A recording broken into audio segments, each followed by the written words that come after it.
नमस्कार। प्रस्तुत है आज का चिंतन। वे 3 भाई थे। तीनों ही अनाथ थे। गरीबी से तंग आकर गांव-गांव रोजी-रोटी की तलाश में भटकना ही उनकी दिनचर्या बन गई थी। एक दिन काफ़ी भटकने के बाद उन्हें एक बूढ़ा राहगीर मिला। जब बूढ़े को उनकी दुखद कथा का पता चला, तो उसने सहानुभूतिपूर्वक कहा, "आज से तुम तीनों मेरे बेटे हुए और मैं तुम्हारा पिता। मैं तुम्हें सहारा दूंगा। बस तुम लोग सच्चाई का रास्ता मत छोड़ना।" तीनों भाइयों ने बूढ़े की बात मानने का वचन दिया तथा उसके साथ चल पड़े। राह में उन्हें एक सुंदर घर दिखाई दिया। पास में ही आम का बगीचा था, जहाँ फलों से लदे वृक्षों के बीच एक अत्यंत सुंदर लड़की बैठी थी।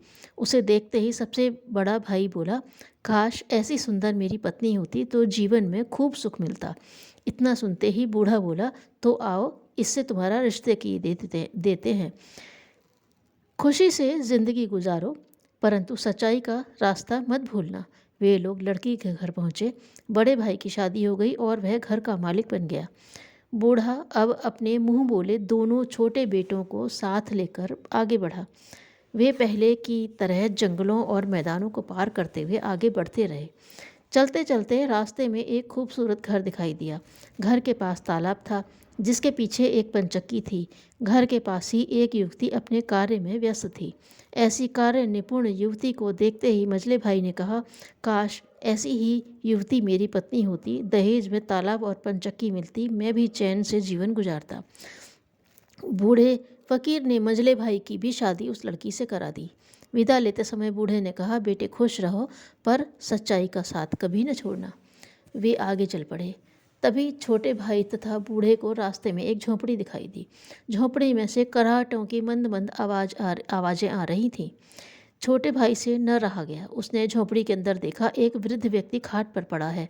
लगता था कि उसे कोई लंबी बीमारी थी। छोटे भाई का मन दया से द्रवित हो गया। उसने फकीर से कहा, "बाबा, मेरा मन है कि मैं अपना जीवन दीन दुखियों की सेवा में लगाऊं।" तब बूढ़ा फकीर बोला, "शाबाश, ऐसा ही होगा। बस बेटे, सच्चाई के रास्ते पर चलते रहना।" इस तरह तीनों भाइयों को सुव्यवस्थित कर बूढ़ा अपनी राह चल पड़ा। तीनों भाई अपनी अपनी तरह से जिंदगी जीने लगे। इस बीच बूढ़ा फकीर तप साधना में अपना समय काट रहा था। एक दिन उसे अपने मुंह बोले बेटों की याद आई और उसने उनकी खोज खबर लेने का निश्चय किया। वह एक गरीब भिखारी का वेश बनाकर अपने सबसे बड़े पुत्र के पास पहुंचा। उसने गिड़गिड़ाते हुए उससे खाना मांगा, लेकिन लालची पुत्र ने बेरुखी से कहा, "अरे बूढ़े, खाना क्या मुफ्त में मिलता है? खाना चाहिए तो मेहनत मजदूरी करो और बदले में खाना लो।" जबकि सच यह था कि उसकी तिजोरियां धन से भरी पड़ी थी, उसके गोदाम अन्न से भरे थे, लेकिन उसका मन दरिद्र था।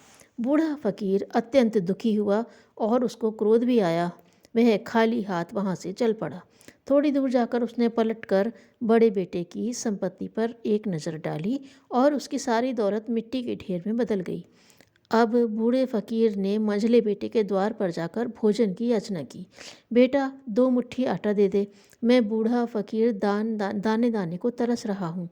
मंझला बेटा बोला, "मेरे पास तो खुद ही अपने लिए आटा नहीं है, मैं तुम्हें कहाँ से दूँ?" बूढ़े बाबा यहाँ से भी खाली हाथ चल दिए। थोड़ी दूर जाकर पलट कर देखा तो पंचकी और घर धू धू जल उठे। अंत में बूढ़े बाबा अत्यंत दुखी हृदय से अपने छोटे पुत्र के पास पहुँचे। छोटा पुत्र अब तक पहले जैसे ही अपने सेवा कार्य में जुटा था। जब बड़े बूढ़े बाबा ने भोजन की गुहार लगाई तो उसने प्रेम पूर्वक कहा, "आप झोंपड़ी के अंदर चलिए, हम दोनों साथ ही भोजन करेंगे।" अंदर पहुंचकर सबसे पहले छोटे बेटे ने उससे उसके कपड़े बदलवाए। जब बूढ़ा फकीर कमीज बदल रहा था, तब छोटे बेटे ने देखा उसकी छाती में एक बहुत बड़ा घाव है। बूढ़े को भरपेट भोजन कराने के बाद उसने घाव के बारे में पूछा। बूढ़े ने कहा, "यह घाव अत्यंत गहरा है और मैं तो बस अब 1-2 दिन का ही मेहमान हूँ। हे भगवान, क्या इसकी कोई दवा नहीं है?" छोटे बेटे ने पूछा।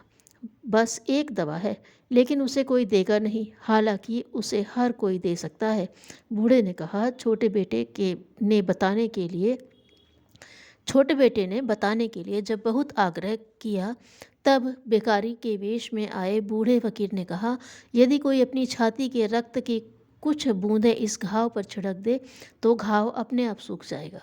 छोटे बेटे ने बिना एक पल की देरी किए पास में पड़ा चाकू उठा लिया और उसे स्वयं की छाती पर मारने का प्रयास किया, परंतु वह मार पाता इसके पहले ही फकीर ने उसे अपनी छाती से लगा लिया और बोला, बेटे, मैं तुम्हारी परीक्षा ले रहा था। अब तो लड़के ने भिखारी की ओर देखा, ध्यान से देखा।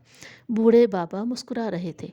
वे बोले, बेटे, तीनों भाइयों में अकेले तुम ही सच्चाई के मार्ग पर चले, इसलिए आज मैं तुम्हें अपनी सारी सिद्धियां और तप शक्ति का अधिकारी बनाता हूँ। मन लगाकर सेवा कार्य में निरत रहना, यही मानव जीवन का सार है। यह कहकर बूढ़े बाबा नजरों से ओझल हो गए। यूनान के प्रसिद्ध दार्शनिक सुकरात भ्रमण करते हुए एक शहर में पहुँचे। वहाँ उनकी वृद्ध व्यक्ति से भेंट हुई।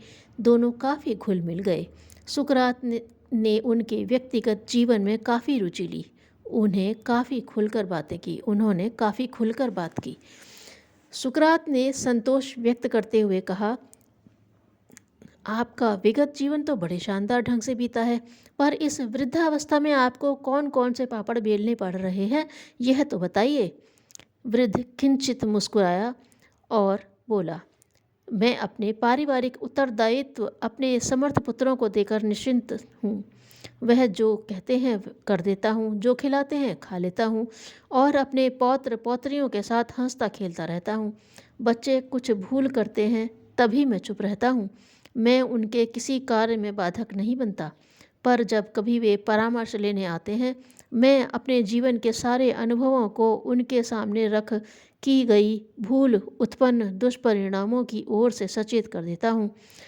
वह मेरी सलाह पर कितना चलते हैं, यह देखना और अपना मस्तिष्क खराब करना मेरा काम नहीं है। वह मेरे निर्देशों पर चले ही, यह आग्रह नहीं।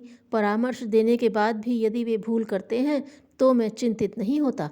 उस पर भी यदि वे पुनः मेरे पास आते हैं तो उनके लिए सदैव मेरा दरवाज़ा खुला रहता है।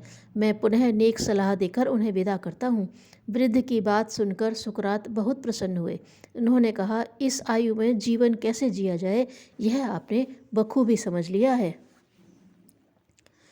निरुद्देश्य जीवन सदा असफल रहता है। धन्यवाद।